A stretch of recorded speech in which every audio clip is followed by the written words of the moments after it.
Hi, and welcome to Five, the book, reading by Barack Penbo. And tonight we are hearing chapter 9, which is called Garrett, the Rebel. And this is the chapter we've all been waiting for, as this is the one that has the big reveal and sort of this journey that we've been on, this single-stranded light bulb sort of showing us different parts of the room and different parts of the story. And this is the one where the lights are going to go on. So we are eager to hear and get all of these things pulled together and see what we've gotten ourselves into. Right. Thank you. Yeah, I mean, so the analogy is yours, right? The thing that goes around the room. And we have this very large tapestry laying on a very large table, and every corner that it goes just shines a corner. Today, what we're doing is the light bulb will stop twisting, and now it's right on the center, and somebody's flicking the switch, and you're going to see the center of the room. You're still not going to see the connecting tissues, but at least there's going to be all the good stuff about where we are. And there's been a lot of hints dropped along the way. I mean, you've heard about the shallows, right? You've heard about the church. You've heard about the stairway to heaven. You've heard about all of these different little elements in this. You've heard the fact that the place is called Lava Town, which indicates perhaps a volcano. So all these things are going to come together today as I give you the view of this place, this kind of insane place, from the perspective of our fifth hero. Who is Garrett, Garrett the Rebel. The other thing about this chapter is that it finishes Act 1. So Act 1 is the laying of the tapestry. That means today we're going to be done with that. And that means that next time around, we're jumping into the story at present day, as opposed to the historic events. Took a little long, I know, but I'm excited to kind of see your reactions, but so you can, let me put the pressure on your shoulders to react. Hey, I'm going to perform, right? 5, Act 1, Chapter 9. That chapter heading is 5, Garrett, the Rebel. When Garrett was 8 years old, his parents took him to see the city from above. Most residents of Lava Town have never seen it that way, of course. For one thing, the upper shelves inside the volcano were pretty exclusive, and the very top one was reserved for the most important people, headquarters of guilds and trading houses, and the seat of city government. It stretched all around from one side of the gash to another around the inside of the top of the volcano's core, with offices and meeting rooms carved into the side of the mountain, connected by a continuous railing made of volcanic rock. Arranged from the south were government offices, and from the north, business ones, and they both met at the very center, opposite the gash itself. There, in the center, was the floor of the council. It was easily the most beautiful chamber in the entire city, with a smooth marble floor and glinting with trimmings of silver and gold. It was dominated by a massive oval Purple Heart table surrounded by 17 matching, exquisitely crafted seats for those top city officials who comprised the council. Seeing as how Lava Town was an important port city and so crucial to trade, the majority of these seats, 12, were reserved for official heads of the main trading houses. 4 more were taken by important city leaders. The head of police, referred to as the lieutenant, charged with overseeing the domestic peace and the city's 1,000-strong police and military, as well as ensuring that various fees and tolls were collected.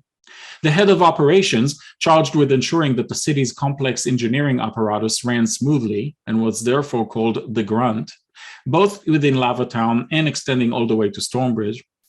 The head of religious and mystical affairs, always a powerful wild mage whose power came from within, and thus was known as the Pope, because he actually wasn't, charged with ensuring that no particular faith would become dominant, and also that no wizards would be able to successfully come to rule Lava Town through magical means. And the head of trade, referred to only half-jokingly as the Snake, charged with arbitrating formal disputes, often trade-related, between different parties of influence, as well as serving as Lava Town's chief diplomat, and whose job was perhaps the most complicated one of all. And in what was a particularly cynical nod towards the ever-cynical spirit of Lava Town, the last spot was reserved for the head of the Thieves' Guild. Oh, of course, they weren't formally known to be that, and in fact, the city would never acknowledge the existence of such a guild within its borders, let alone that it was encouraged, or even practically licensed, to operate.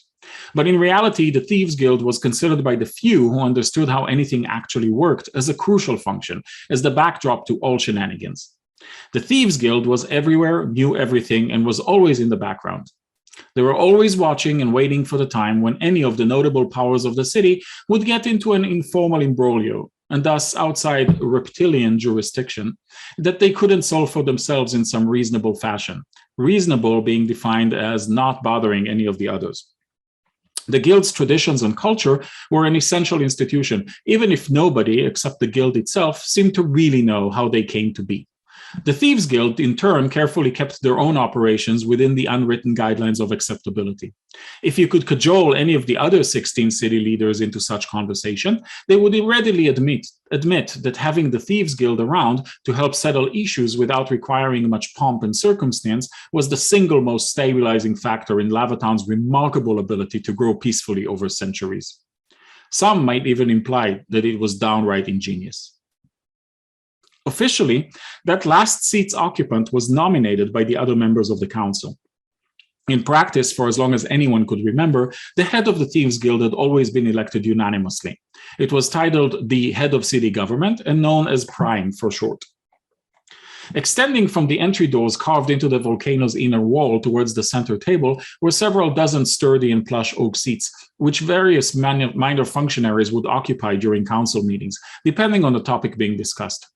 These would be moved to the center if needed during discussions with important visitors. The other half of the chamber was mostly open except for a wide mahogany lectern which faced outwards towards the gash. There, all important ceremonies would be concluded with the parties facing outwards towards the ocean, taking in the magnificent view, unparalleled anywhere else in Coranta. Standing there with a solid marble railing a few feet in front of you, your heart would stop for a moment, taking it all in, especially on the less windy days when the chamber's outrageous and similarly unparalleled folding half-dome glass ceiling would be open to the air.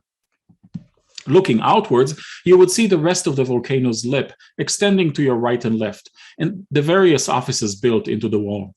And in front of you would be the gash, the unnatural and mind-blowing phenomenon that made Lavatown possible. From this vantage point, it initially appeared like an illusion, as if someone masked an entire quadrant of the mountain, from the top at the lip all the way down to the mountain and to the water, hundreds of feet below. But as you looked out towards the vast ocean, seeing the merchant ships come and go, you would be startled to realize that a large chunk of the volcano was simply missing. If you strained your eyes and looked to your right, you could notice a fragile-looking rope and wooden staircase winding its way lazily up the side, moving slightly in the wind, shaking in and out of view behind and around the edge of the gap in the mountain. If you stood there long enough, you might even chance to see someone attempting to scale it, and ever so rarely, you might see them fall, although at that distance, you would never hear them scream. Not that anyone would give a damn about somebody falling off the stairway to heaven if they saw it happen from the council chamber, although some might consider it entertainment. Directly in front of you and over the gash, you could see a thin stone arch with what appeared to be a small platform covered in glass in the middle. In it, you could usually glimpse a few people who would stand there for a couple of minutes before continuing to travel from left to right. If you had the eyesight of a hawk, you would be able to notice that a few of these people would, upon entering the small glass chamber, double down on their knees and vomit into a hole in the floor. And their vomit would disintegrate all the way to the waters below, except, that is, for the bits that would be captured midair by the remarkable array of various birds that were flying underneath, having figured out that this was a regular and convenient source of nourishment. The mahogany lectern sported a beautifully carved, tasteful wooden bucket on each of its sides for the purpose of allowing you to discharge your own meal if you became similarly dizzy with the view. No one visiting the chamber for the first time is ever courageous enough to walk over all the way to the railing and look down below. The council chamber floor extended well away from the inner wall of the volcano, seemingly floating in midair over the deep, wide hole that formed the mountain's hollow core. It was allowed to do so by a combination of strong stone supporting buttresses and, as everybody knew, even stronger magic wards against falling. The few surviving historical city records from that period, which could be found in the council library, suggested that in the decades following the Battle of Stonebridge, much of Lavatown's present arrangement came into being. It was inspired by the vision of the legendary general who prevailed against the Coranthan army, Kelzer Kelstra. Local lore told of Kenzer imploring his loyal second-in-command. This part of the story always elicited oohs and ahs from the listeners, a high wizard by the name of Gelden or Dalen or Xander or any one of a dozen other names depending on the telling, to enchant the marble floor of the chamber and make it lighter in order to allow it to rest gently on the beams without overwhelming them.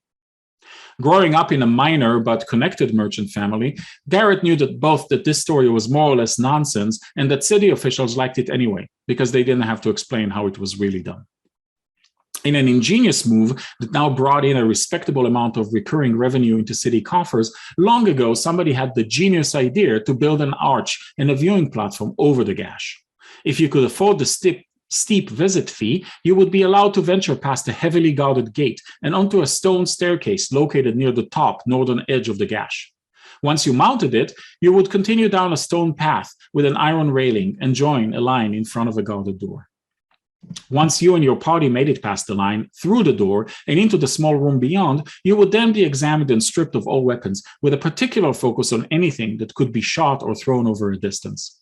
All around on the walls in common tongue, as well as in several other scripts, were posted notices making it very clear that to carry a ranged weapon of any sort onto the viewing platform was a capital offense, and there could be no mitigating circumstances.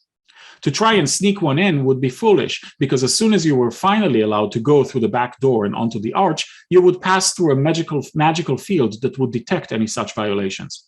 Should that happen, the guards would simply grab you and toss you unceremoniously through a side hatch and into the ocean below. Some jokester with money to burn had tried it once anyway, apparently counting on an expensive set of hidden, magically charmed glider wings to allow them to fly down safely, only to realize to their dismay that archers stationed above that last room were ready to follow through with deadly shots from their crossbows. The jokester ended their life with the same outcome, as fish food. Nobody had attempted it since. Garrett knew all this before his first visit because his family was affiliated with a powerful trading house, and he also knew why this rule was so strictly enforced. Anyone standing on the viewing platform could break the glass dome covering it and then take aim at the council chamber, the edge of its floor less than 200 feet away and slightly below. As you started up the arch, even though you could not yet see outside, you would feel the shallow stone stairs under your feet rocking slightly, which is where some people already became nauseated. Stone should never rock that way, your brain would suggest, and your heart would start to beat faster. Garrett's parents warned him of this in advance and told him it was simply the winds that were constantly buffeting the gash and that the arch itself had plenty of wards against falling. There was no turning back anyway. This trip was strictly one way. So you would continue forward and eventually reach the viewing platform at the top of the arch. As you stepped onto it, the insanity that was Lavatown would come into full view. Standing inside the platform, you would see it all from above. Looking over the top, the city, built inside the volcano's core, spilled over the lip and extended outwards and down the side of the mountain. You would still be able to see farther outward and notice how the flat land was connected to the mountain at the opposite quadrant, only 200 feet below the lip's level. Rising smoke and the tops of a few buildings would hint at many of the city's industries clustered around that area. It formed a strange sort of slightly curving land bridge, roughly a quarter mile in width, that extended for miles away from the mountain, with a gentle downward slope as you moved away from Lavatown. You could see that on both sides, the land bridge ended in sheer vertical cliffs all the way down to the waters below. On extremely clear days at low tide, you might even see a glint many miles away, which if you had come here over land, you would know was Stormbridge. If you let your eyes wander about, you would see how the waters from miles away, extending from both sides of the gash to the north and south, were full of treacherous cliffs and rocks poking out of the water's surface as far as the eye could see, making it a very dangerous endeavor for any ship to attempt a landing. This was what made Lavatown essential to trade. It presented the shortest path by far from the east into the inner continent. Ships could dock at Lavatown, load and unload their wares, with the land bridge allowing those wares to be carried in and out of Corantha in a couple of days, instead of the 2 weeks it would otherwise require a ship to travel around the endless cliffs. You could also look directly into the chamber where city business was conducted, which was awe-inspiring for many visitors. For Garrett, though, it was the city below him that held the true attraction. There is no other city in the world like Lavatown. Looking from above, you would see the 7 levels arranged neatly into the inner core of the volcano, each level having one or more shelves extending both into the mountainside and over the waters, the levels roughly 200 feet vertically apart. At the bottom, near sea level, was the Shallows, the lowest district in both elevation and reputation. The outer Shallows were both built on floating wooden platforms, with ramshackle buildings sprinkled all over the impossible-to-understand maze of alleys created as a result of centuries of unplanned sprawl. And you could see the many tunnel openings curved into the side of the mountain, leading to the cavern-laden inner Shallows. This was a truly dangerous place that no one should ever visit.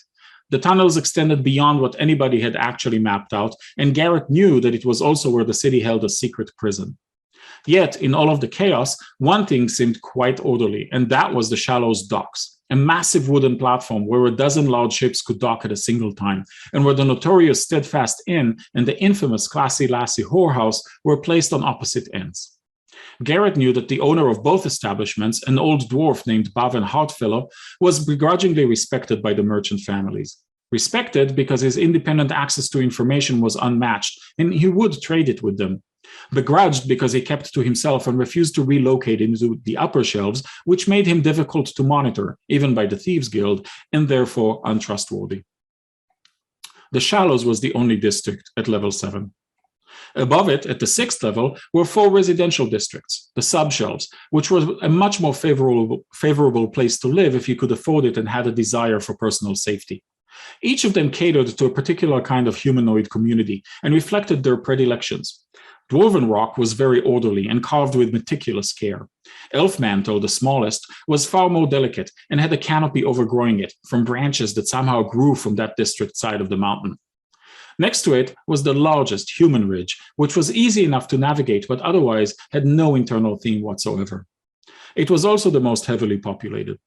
And situated a bit away from the others, separated by the elevator tube and right against the northern edge of the gash, was Garrett's favorite, Gnome Ledge. That district seemed utterly chaotic unless you were a gnome like he was and could appreciate that the chaos followed its own internal order. Skipping the 5th shelf for a moment, your eyes would quickly scan the rest. The 4th shelf with its manufacturing and shopping districts, the 3rd dominated by Green Park with its tree houses and fields and with specialty crops, and 2 others that were also agricultural in nature, something that would seem natural anywhere except in the middle of a volcano. The 2nd, occupied by those of significant means and influence, like his own family, and not clearly separated into districts, and the top shelf, dedicated to government and business offices. But your attention would inevitably be drawn back to the 5th level. It was called Trade Bay, and it was the beating heart of Lavatown. Garrett remembered looking down on Trade Bay from above and how different it all seemed. He was quite familiar with the district, of course, since his family had offices there. He had spent many a day watching the ships come and go. It was therefore all quite natural to him. Growing up, he never wondered about how the ships got there, seeing as the shelf was some 400 feet above the waters below, or, for that matter, what suddenly made the ships able to fly. The shelf itself was made of a wide wooden dock that stretched improbably more than 1,000 feet across the center of the volcano from north to south. The dock was held in place by stone arches of similarly extraordinary build as the buttresses that held the council chamber floor, and it was made of 2 levels. The top level for the movement of people and wares, and the bottom for offices and the craftsmen who could use the opportunity to fix any damage to the ship's hulls now that they were out of the water. Each side of the platform could dock as many as 25 ships. On many days, the docks were full, and there would be a line at the bottom of the elevator. Running atop the entire dock were arches which housed an incredibly complex wheel and pulley system. The elevator was located near the northern edge of the gash and was a marvel of engineering. It was an opaque, massive, smooth volcanic rock tube jutting 50 feet into the water and with openings at the bottom level, which was the Shallows, and at the top, a trade bay. A ship unloading at Trade Bay would wait until granted permission to enter the elevator. There, it would pay a considerable fee, depending on the ship's size and cargo, about 5 times as much as docking at the Shallows. After handing over the fee, the ship's captain would step aside and allow 3 Lavatown maritime officers to board. Two of them would carry a large box to the helm, and then they would stand aside while the third would kneel down and, using quick hand and finger gestures and rapidly uttering phrases in some presumably magical language, trigger whatever was in the box. Only the Maritime Guild knew the secret of the box, and they never disclosed it, no matter how big of a bribe was on offer. Once the incantation was complete, if you looked really closely, you could see an extremely faint yellowish-blue aura surrounding the box. With a start, very slowly at first, the ship would begin to rise out of the water and start to make its way up the tube. This surreal experience would be enough to frighten many who encountered it for the first time. Some sailors would inevitably scream, and every so often a sailor would jump overboard and swim to the narrow strip of beach located right around the northern edge of the gash to rest and collect their courage. The ship would continue to rise inexorably, and once its hull was free from the pool of the water, increase its speed somewhat. A little while later, it would reach the top, where it would slow down and eventually come to a rest, floating at the mouth of Trade Bay. There, awaiting maritime officers would connect the ship's sides to several strong cables emanating from the top arches. Then they would give the signal, and the ship would start moving again, as if guided by invisible rails, alongside the wide platform, until it reached its assigned dock, where it would be pulled into the dock by the cables and go on with its business. People living in the shallows and the subshelves below considered the idea that there were floating ships above them at all times of day and night as completely normal. Those living at or above that level couldn't be bothered to think about it at all. But a visitor seeing it for the first time from above might reasonably conclude that they have lost their mind. Garrett was fascinated. Seeing all the activity from above, after having spent his childhood running around Trade Bay, provided him an entirely new and exciting perspective. His natural curiosity overtook him, and he stuck his face to the glass of the viewing dome, watching a new ship emerge from the elevator tube, while another left from a dock on the other side of the platform. He knew that the fifth shelf had the most powerful magical wards in the entire city, the ones that allowed Trade Bay to operate in any condition, even the fiercest of storms, stabilizing the air around the platform such that none of the ships would be bothered, even as the waters below raged. He knew well the wide tunnel leading from Trade Bay to the surface, allowing for the rapid movement of cargo, unlike the shallows where cargo had to be carried by hand through a series of stairways and tunnels up to Trade Bay before being loaded onto carts and wagons, joining the endless stream heading out to the mainland. Yet, seeing it all from above was different. It gave him a sense of how it all connected in a way that he had never quite grasped before. And at that moment, as his father broke his reverie to tell him that their time was up, Garrett decided that he would find out the secret of the Maritime Guild boxes, no matter what. By the time he was 15, Garrett was living at the Steadfast Inn. When he joined the Thieves Guild at 12, the youngest age at which they would accept recruits, he never expected that his family would learn of that choice. But they eventually did, and after a fierce shouting match that lasted for days, his parents presented him with a simple choice. Quit the guild to join the family business, or quit the family to preserve its honor. He had never been able to figure out how they came to know. In the end, his choice felt almost preordained. He had come to appreciate how boring the trading business was. The Thieves Guild, on the other hand, offered plenty of excitement. There, he had learned how to melt into shadows and even hide in plain sight and become almost invisible. How to read people's faces and body language to avoid trouble or gain an edge. How to steal enough to support himself without being discovered. He gained fresh insights about just how extensive the guild's reach was, with its invisible tentacles spread all inside and around Lavatown and beyond, even as they mostly stayed just out of notice. Garrett was an extremely fast learner, even for a gnome, and so he quickly realized that the Thieves Guild was named so not because they stole things, though they did plenty of that, but rather because they stole the initiative from under everybody else.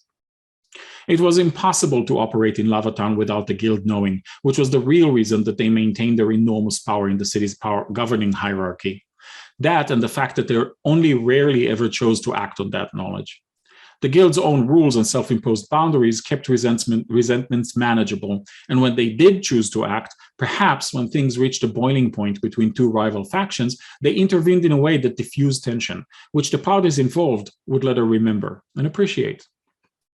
That dynamic prevailed for as long as anyone could remember, and it allowed the guild to engage uninterrupted in a host of their own covert activities and keep any potential rivals from rising. Even though his research into the Maritime Guild's elevator boxes had thus far run into nothing but dead ends, Garrett was convinced that if he stuck with it long enough while staying in the guild, he would be able to uncover how those damn boxes worked. In the meantime, he also had to support himself, and to that end, he ran errands for his guild handler. Not that he was ever told why he was asked to drop an envelope in some place or pick up a shiny rock someplace else, but he knew better than to try and pry. The guild did not gladly suffer anyone who would spy on it, especially if it came from within its own ranks. So he obeyed his orders, and his income was more than enough for a room at the inn. Following his training and leading into the last few weeks, he had been tasked with solving a minor mystery. The guild realized that some of its routine private operations were failing in a way that resembled a pattern. It was always at the Steadfast Inn, and the failures always involved somebody else getting whatever the guild wanted before the guild did it.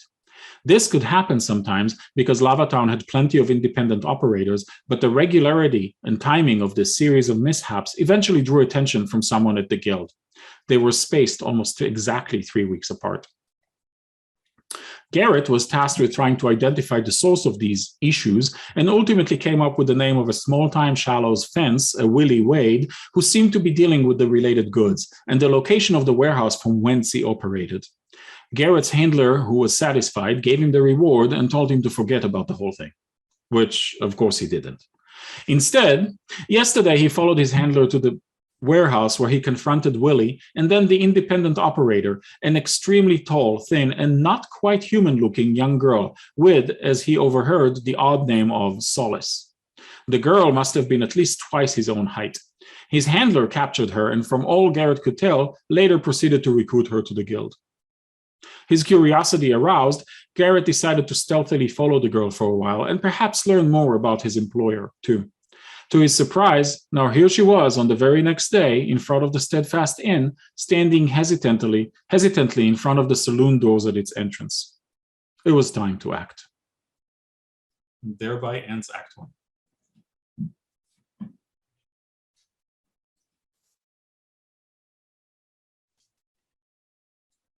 Bravo. Anything? Anyone?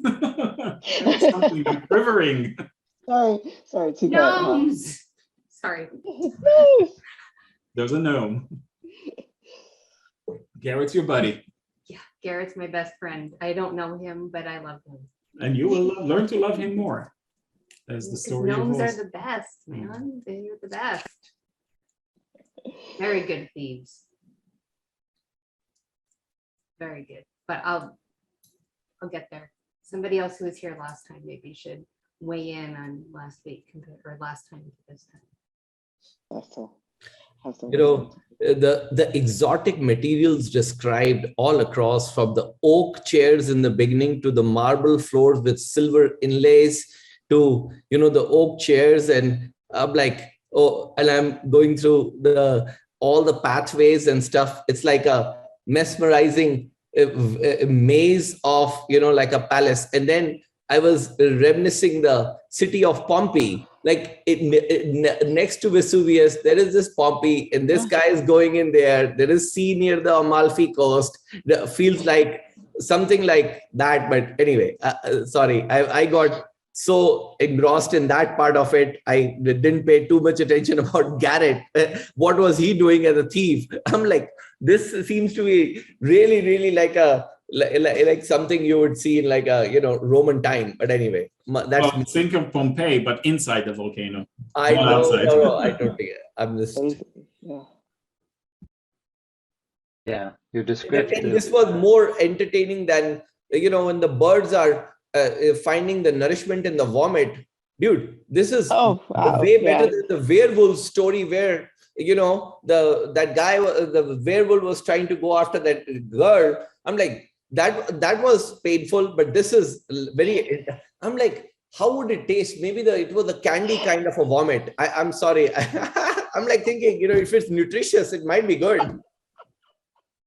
This is fantasy. Well, I can fantasize too, you know. Birds have much fewer taste buds than mammals. And, you know, vomit, half-digested food is still food. Yeah. It is. Yeah. And it makes sense, and that's right? one of the happening there.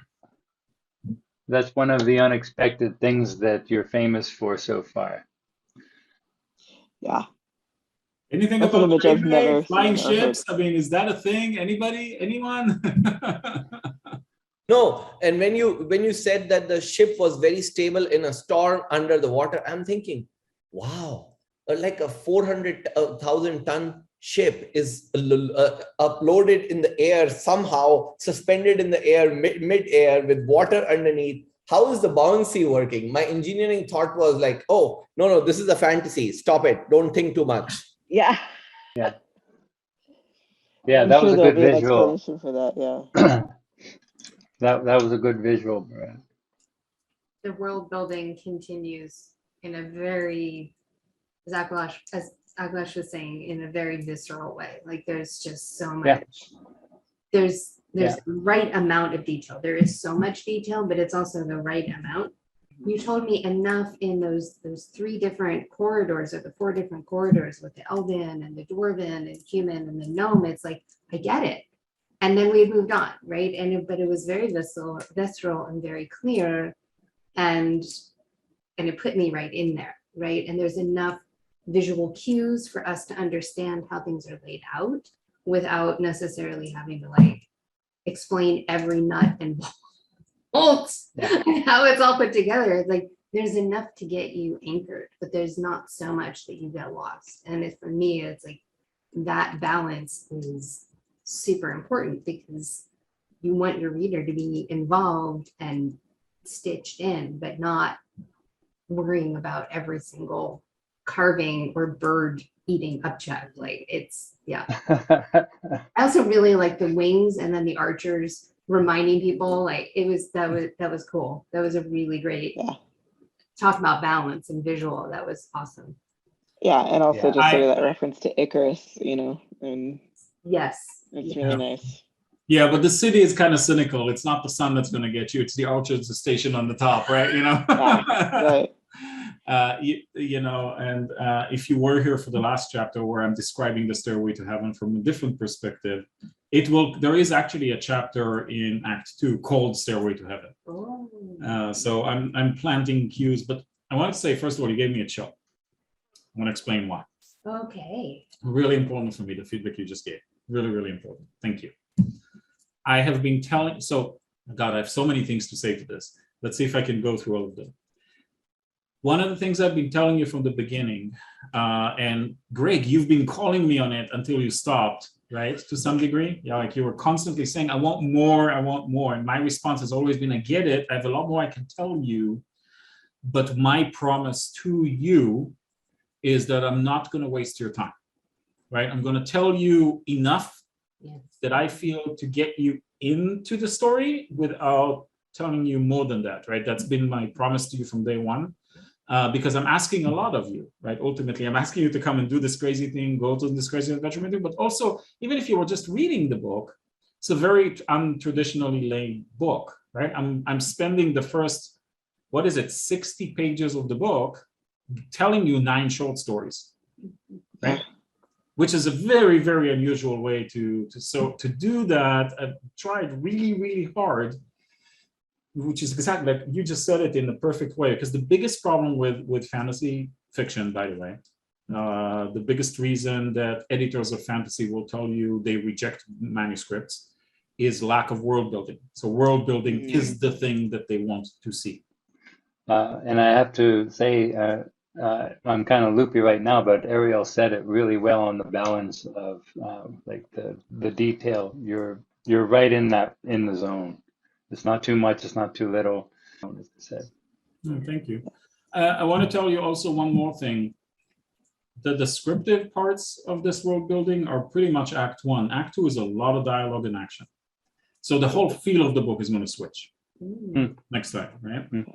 Well, you've laid some good tracks. There's gonna be some little, oh my God, at some point, guess what? They're gonna get to this mysterious storm bridge, and I'm gonna describe it to you, and it's gonna, have that same feel of me describing the city. Right. Or at some point, they're gonna get to Corantha City, which is the capital of this continent, and I'm gonna describe the city, and it's gonna have the same feel as I'm describing, Lava Town.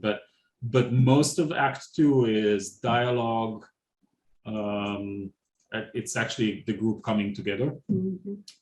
So it's dialogue, interactions, actions, things that happen. So it's like literally, let's go to present day, let's start the story. Got it. I've given you the foundations to understand it, maybe. As I've been writing this book, I'm no longer writing this book.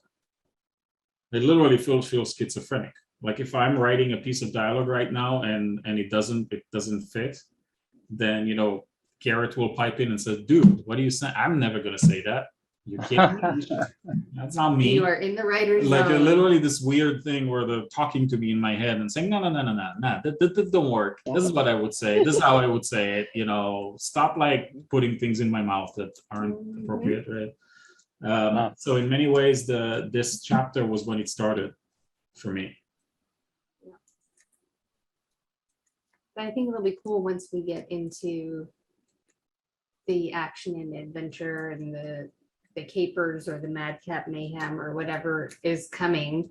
Because I think this story, as we've been seeing it in this sort of patchwork, different parts being illuminated along the way has been cool, but then being able to have those ideas already with us, and then we'll be, for me, I think I'll be able to follow a little bit closer, like whatever the weekly adventure is, or where are they on their adventure. So Yeah.